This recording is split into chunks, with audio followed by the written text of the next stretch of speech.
आइए अंगीकार करें और उसके बाद प्रभु का वचन हम सुनेंगे। प्रभु हमसे बातें करना चाहता है। सर्वप्रथम प्रभु का वचन संत पौलुस हमें बताता है कि यदि तुम मुख से अंगीकार करो, हृदय से विश्वास करो कि केवल ईसा ही प्रभु है और ईश्वर ने उसको मृतकों में से जिलाया है, तो तुमको और तुम्हारे घराने को मुक्ति मिलेगी। तुमको और तुम्हारे घराने को मुक्ति मिलेगी। परमेश्वर का वचन आज हमारे जीवन में पूरा हो जाए। बड़े हृदय के साथ, सच्चाई के साथ हम प्रभु की महिमा करें।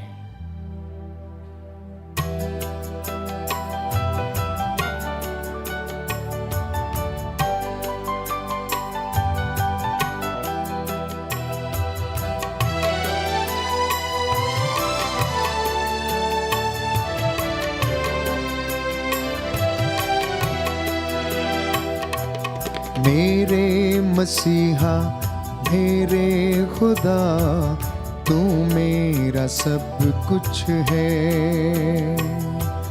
मेरे मसीहा मेरे खुदा, तू मेरा सब कुछ है। मेरे मसीहा मेरे खुदा, तू मेरा सब कुछ है।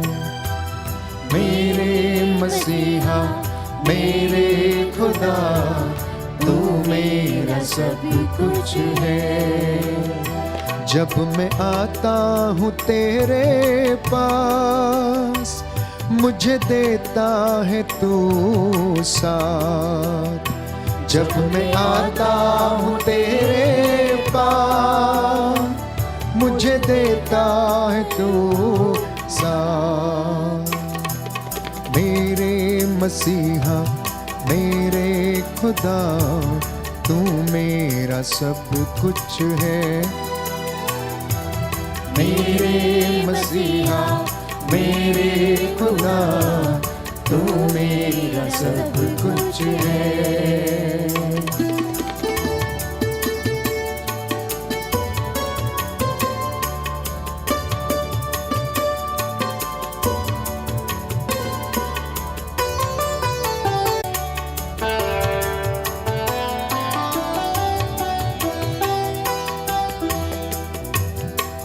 मेरे जीवन का तू है सहारा, यीशु तू ही है हमारा।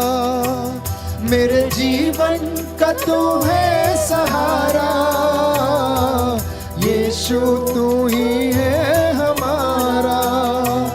मेरे जीवन का तू है सहारा, यीशु तू ही है हमारा। मेरे जीवन का तू ही सहारा, यीशु तू ही है हमारा। यीशु तू ही है हमारा, यीशु तू ही है हमारा। मेरे मसीहा मेरे खुदा, तू मेरा सब कुछ है। अंगीकार करते जाएं। मेरे मसीहा मेरे खुदा, तू मेरा सब कुछ है। जब मैं आता हूँ तेरे पास, मुझे देता है तू आस। जब मैं आता हूँ तेरे पास, मुझे देता है तू साथ। मेरे मसीहा मेरे खुदा, तू मेरा सब कुछ है। मेरे मसीहा मेरे खुदा, तू मेरा सब कुछ है।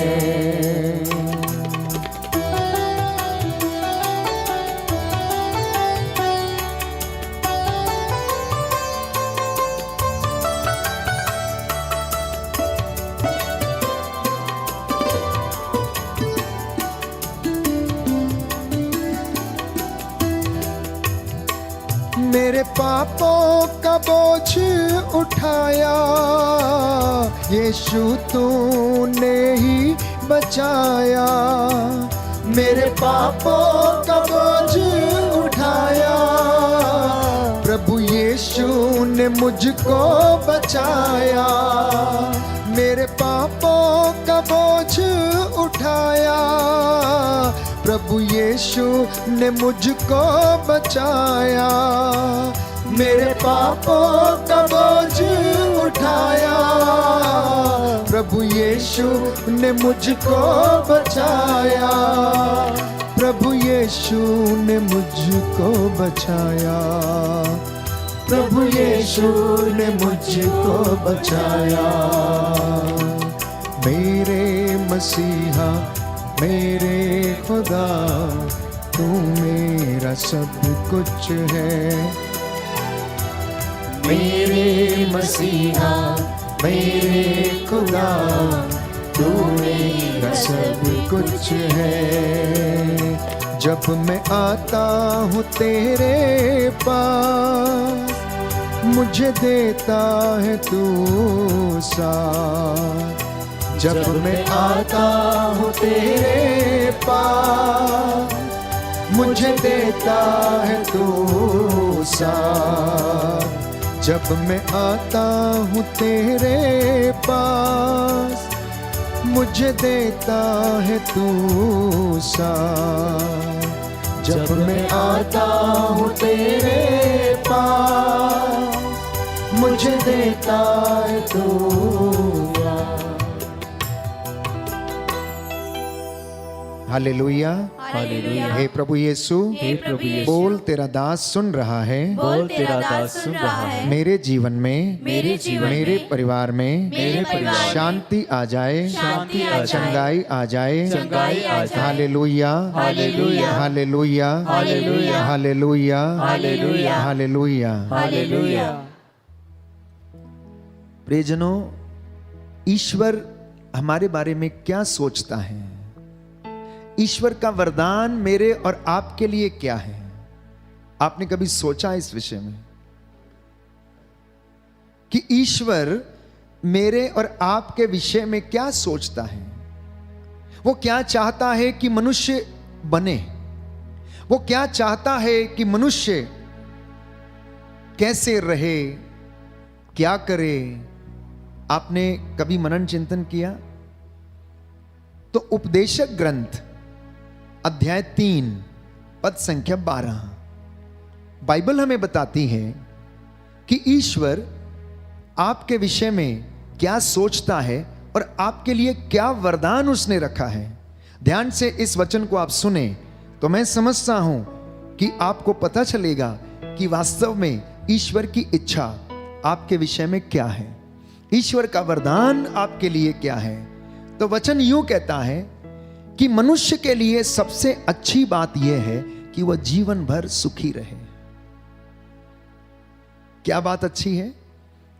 कि मनुष्य के लिए सबसे महत्वपूर्ण बात यह है कि वह जीवन में सुखी रहे और आनंद मनाए। अब अपने आसपास आप ढूंढ के देखिए कि कोई व्यक्ति आपको मिलता है जो आनंद में रहता है, जो खुश है। जिस किसी व्यक्ति से मिलो अपना दुखड़ा पहले रोता है और आनंद की कोई बात होगी तो बताता है, अन्यथा बहुत कम लोग मिलते हैं जो कहते हैं कि हम सुखी हैं, हम आनंदित हैं, हमें किसी चीज की कमी नहीं है। बहुत कम लोग हैं।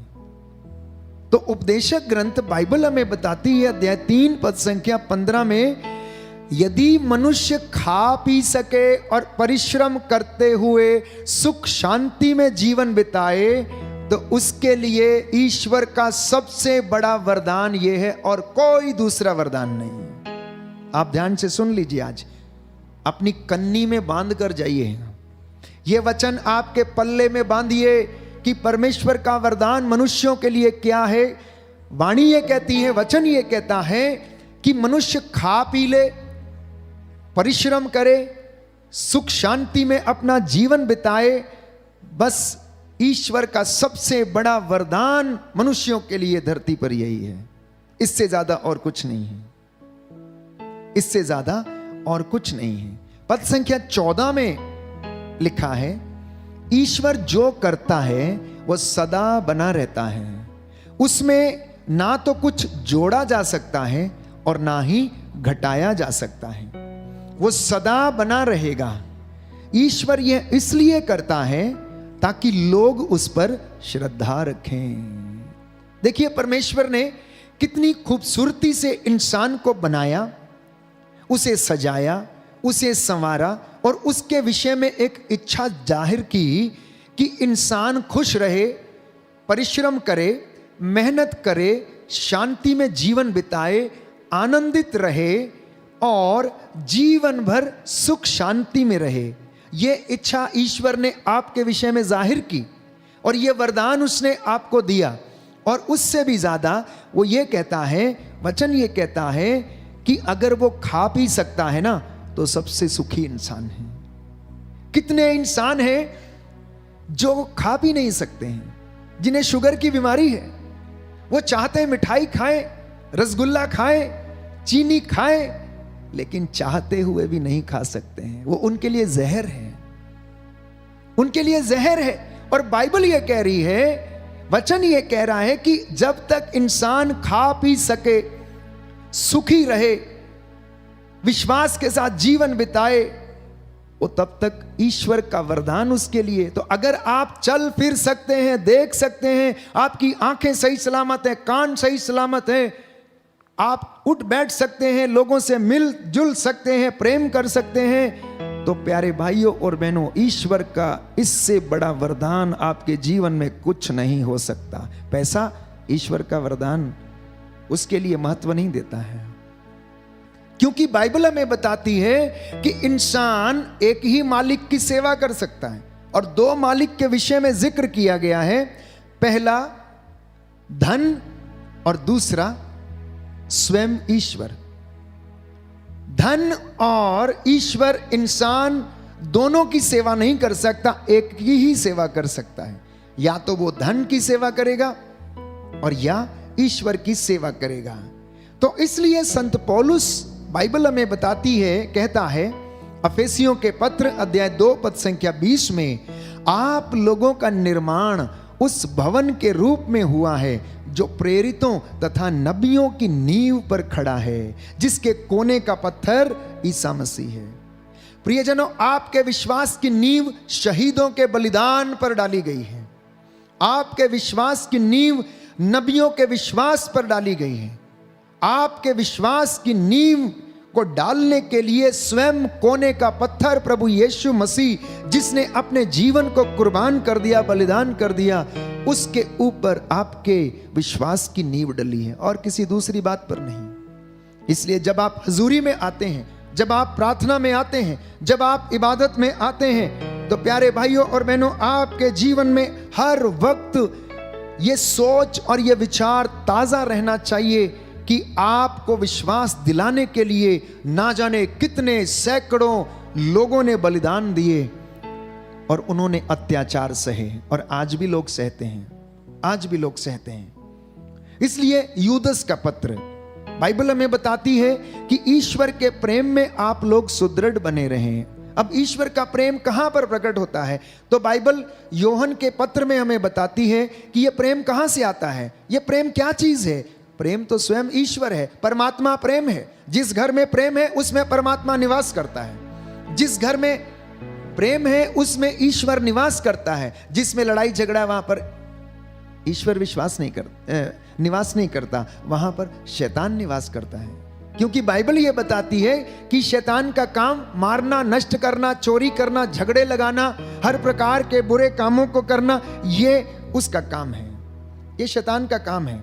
इसलिए हम लोग इन बातों से अनभिज्ञ ना रहें और प्रभु की सेवा में अपने आप को समर्पित करें और उसके आशीष को हम अपने जीवन में ग्रहण कर सकें। हालेलुया।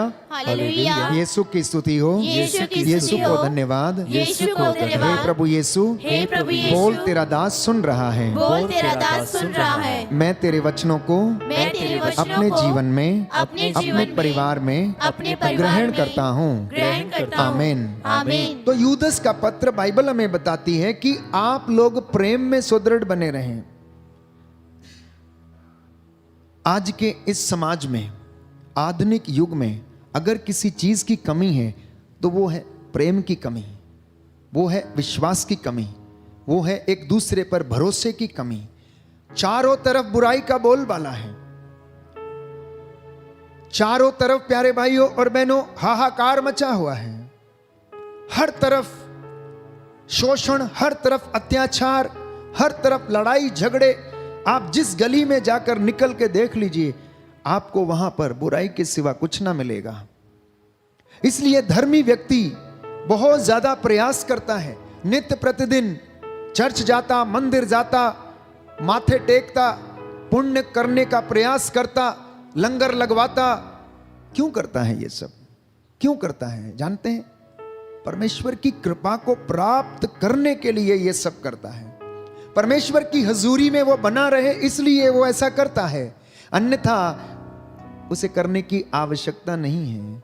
मनुष्य के हृदय में प्यारे भाइयों और बहनों बुराई और भलाई दोनों है। इंसान बुराई भी करता है, भलाई भी करता है। इंसान प्रेम भी करता है, ईर्ष्या भी करता है। इंसान कभी कभी अहंकारी भी बन जाता है, तो कभी विनम्र भी बन जाता है।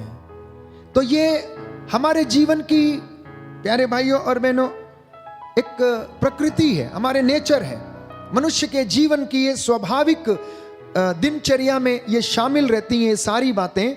तो संत यूदस कहता है कि ईश्वर के प्रेम में आप लोग दृढ़ बने रहो और उस दिन की प्रतीक्षा करो जब हमारे ईसा मसीह की दया आपको अनंत जीवन प्रदान करेगी। कौन से दिन को वेट करना है? उस दिन की प्रतीक्षा करना है कि जब आपको उपयुक्त समय आने पर दया दिखा दी जाए। बोलो आमीन। आमीन। हालेलुया। हालेलुया। हे प्रभु यीशु, हे प्रभु यीशु, मेरे लिए उस उपयुक्त समय को उपयुक्त समय को प्रदान कीजिए। प्रदान कीजिए। मैं आपकी दया की बाट जो रहा हूँ। हालेलुया। हालेलुया। यीशु की स्तुति हो। यीशु को धन्यवाद। यीशु को धन्यवाद। तो पहली बात पवित्र बाइबल ने हमें बताई कि ईश्वर का वरदान ये कि आप लोग खुश रहें, आप लोग आनंद मनाएं, आप लोग शांति में रहें, आप लोग खा पी सकें, आप लोग मेहनत करें और आनंद मनाएं। ये ईश्वर का वरदान आपके लिए है। अब सुनिए दूसरा वचन क्या है। दूसरा वचन, प्रभु आपके लिए क्या चाहता है, ईश्वर आपके लिए क्या सोच रहा है इस वक्त। योहन का 3 पत्र, उसका 2 पद, सब बातों में तेरा कल्याण हो, आत्मा की तरह शरीर भी स्वस्थ हो। मुझे इस बात का आनंद हुआ कि मेरे बच्चे सत्य के मार्ग पर चलते हैं। ध्यान से सुनना, इस वचन को ग्रहण करना प्यारे भाई और बहनों।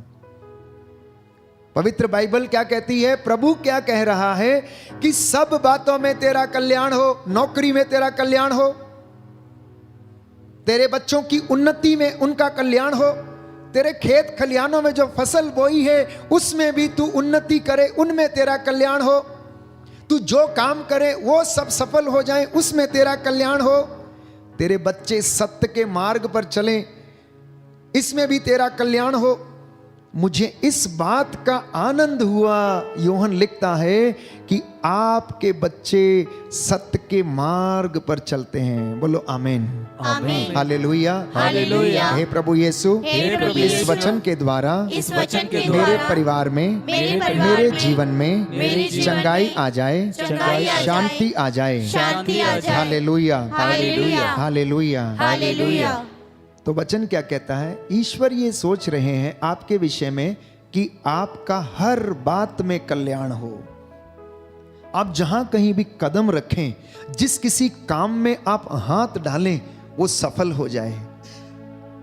ये मैं नहीं, ये पवित्र बाइबल कहती है। और मैं भी इस वचन के साथ आपके लिए यही शुभकामनाएं परमेश्वर से मांगता हूं कि वो आपको करे। तो परमेश्वर ने निश्चय ही आपके लिए योजनाएं बनाई हैं। आए आपका मन परिवर्तन हो जाए, आप अपने जीवन में, हृदय में, आत्मा में उस बात को महसूस करें कि परमेश्वर है, परमेश्वर आपकी चिंता करता है, परमेश्वर आपके लिए इच्छा जाहिर करता है, परमेश्वर आपके लिए योजनाएं बनाता है। और कैसी योजनाएं? आपके हित की योजनाएं। अब देखिए, जब आपका भला होता है तो आप बहुत खुश हो जाते हैं और कहते हैं मैं बड़ा काम किया, ਉਹ ਮੈਨੂੰ तो बहुत पैसा मिल गया, ऐद की बड़ी मेहनत की सी, खेतों ਦੇ ਵਿੱਚ ਫਸਲਾਂ ਹੋਈਆਂ, वाह वाह वाह वाह, महाराज ने बहुत दिता, प्रभु ने बहुत दिता। प्यारे भाई और बहनों, इसके विषय में वचन कहता है कि तू खेत के अंकुरों को आशीर्वाद देता है, तू आसमान के झरोकों को खोलता और तब बारिश होती है। फक्र कीजिए कि अगर बारिश ना हो तो क्या आपकी मेहनत रंग लाएगी?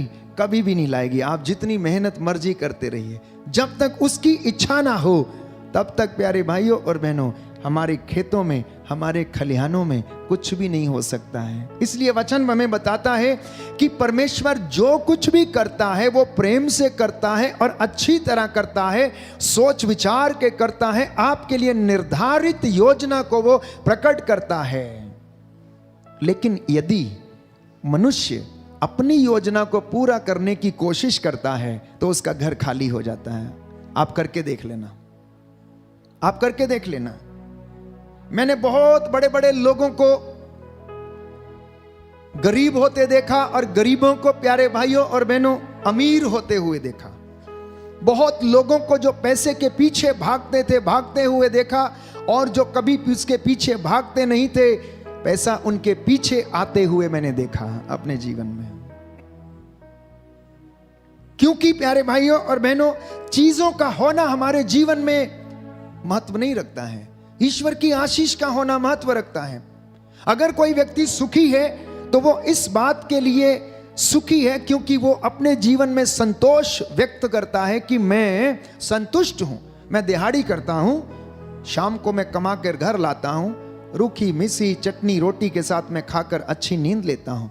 लेकिन वहीं पर कई लोग बड़े बड़े होटलों में जाकर इतना पैसा खर्च करते हैं, रेस्टोरेंट्स में इतना पैसा बर्बाद करते हैं, लेकिन घर लौटने के बाद भी पति पत्नी का झगड़ा समाप्त नहीं होता है, बच्चों का झगड़ा समाप्त नहीं होता है। खाने की टेबल के ऊपर भी पति पत्नी डाइवोर्स की बात करते हैं, बच्चों के सामने लड़ते झगड़ते हैं, और ना जाने कैसी शब्दावली का प्रयोग करते हैं। मतलब इतना अच्छा खाने के बावजूद मैकडॉनल्ड्स, पिज्जा और ना जाने आज के आधुनिक युग में कौन कौन सी चीजें पर्याप्त मात्रा में अवेलेबल है मार्केट में, उनको खाने के बाद भी उन्हें नींद नहीं आती है। रात को आकर गैस की गोली लेनी पड़ती है, एसिडिटी की गोली लेनी पड़ती, तब कहीं जाकर बिस्तर के ऊपर लेटता है। नहीं तो फ्रेश लाइम सोडा पिएगा और पहले पचाएगा और उसके बाद जाकर बेड पे लेटेगा। हम इसे क्या मान लें? इसे हम संतुष्टि मान लें? प्यारे भाइयों और बहनों, बाइबल इसके विषय में कहती है जिसको पेटूपन का दुष्ट आत्मा लग जाता है वो अपने शरीर का नाश कर लेता है। ध्यान रखिएगा, जो केवल अपना जीवन खाने पीने में गुजार देता है उसे पेटूपन का दुष्ट आत्मा लगा है, उसे मिचली आती है। और कई लोगों ने इसी तरह से अपने जीवन को नष्ट कर लिया, इसलिए उनका शरीर बीमार है। Hallelujah, hallelujah, hallelujah, hallelujah. तो प्रभु ये चाहता है कि आप खुश रहें, शांति में रहें, और उसकी योजना को आप सुनने का, पूरा करने का प्रयास करें। आप सोचें कि ईश्वर ने मेरे विषय में क्या योजना बनाई है, मेरे विषय में क्या योजना है। परमेश्वर की इच्छा आपके विषय में यह है कि आप उन्नति करें हर बात में। बेटी की शादी करते हैं तो उसमें उन्नति आए। बेटी की शादी कर दी, 3 महीने के बाद घर में आके बैठी है, वापस ले जाने के लिए कोई तैयार नहीं है, डाइवोर्स देने के लिए, धक्के मार मार के बाहर फेंकने के लिए तैयार हैं, तो क्या इसमें ईश्वर की मर्जी पूरी हो गई? प्यारे भाई और बहनों, नहीं। क्योंकि ईश्वर किसी का विनाश नहीं चाहता है, ईश्वर किसी का घर तोड़ना नहीं चाहता है, क्योंकि ईश्वर ने तो कहा जिसे ईश्वर ने जोड़ा उसे मनुष्य अलग ना करे। तो अगर मनुष्य अलग करता है तो सांसारिक बातों में, प्रलोभनों में फंस के ऐसा करता है। तो प्रभु यह चाहता है कि परमेश्वर की योजना आपके घर में पूरी हो और आप उन्नति करें, खेतों में, खलिहानों में, दुकानों में, बिजनेस में, हर काम में जिसमें आप हाथ डालें उसमें आपको आशीर्वाद मिले और रूह का मसा आपके जीवन में छाए। बोलो आमीन। आमीन। तो आज परमेश्वर ने आपको ब्लेस करने की योजना बनाई, इसलिए आप पाक पवित्र संस्कार के सामने हैं।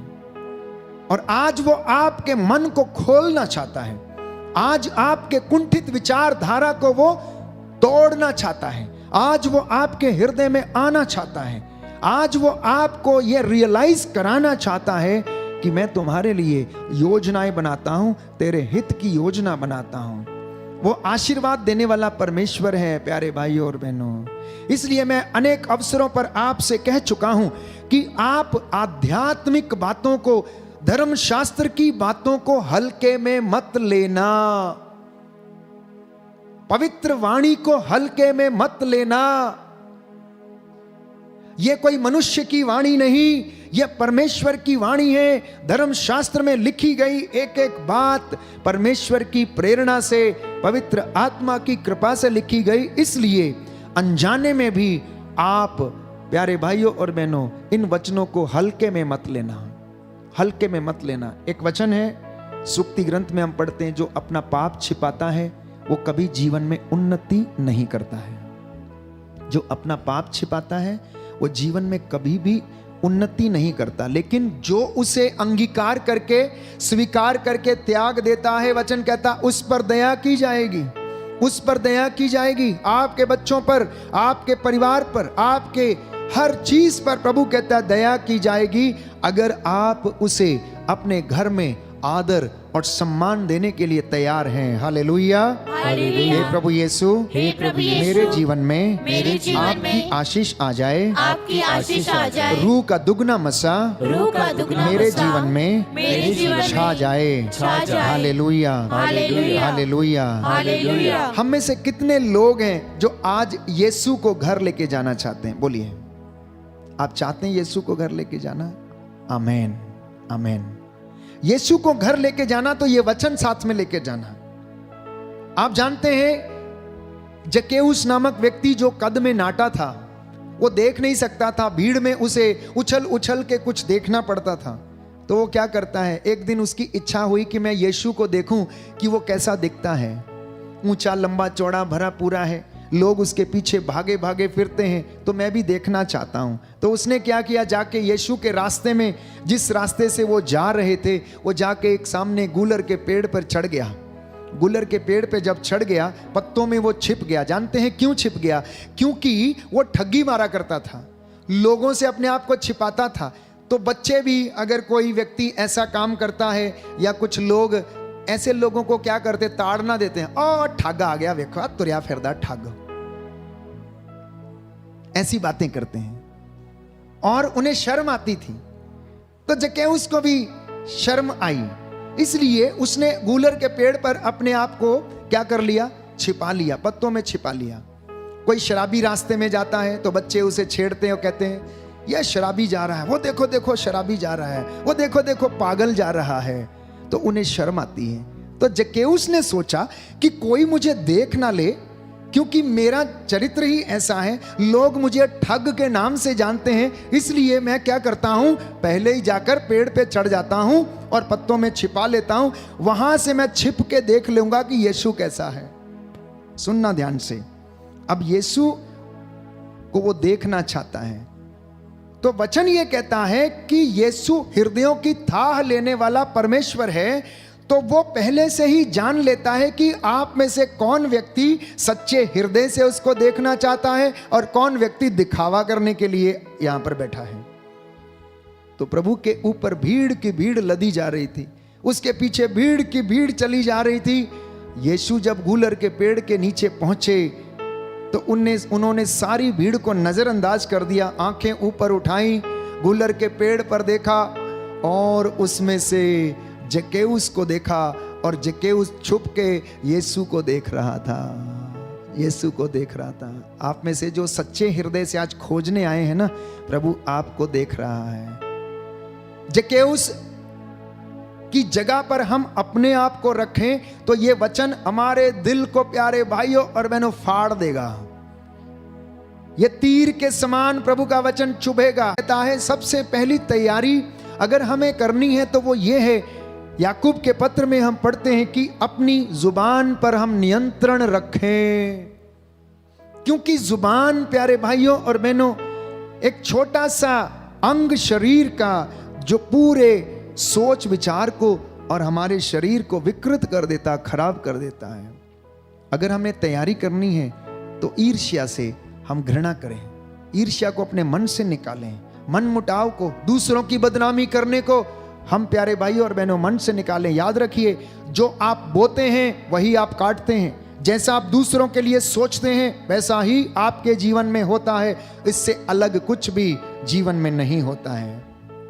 यदि आप आज तैयार हैं कि ईश्वर को अपने घर में लेकर जाएंगे तो प्रभु ये कहता है, आज मैं विक्टर के घर में सब कुछ नया कर दूंगा, आज मैं जसविंदर के घर में सब कुछ नया कर दूंगा, आज मैं सतविंदर के घर में सब कुछ नया कर दूंगा, आज इसके घर में मैं अपनी आशीष को प्रदान करूंगा, आज मैं अशोक के घर में सब कुछ नया कर दूंगा, आज मैं निर्मला के घर में सब कुछ नया कर दूंगा।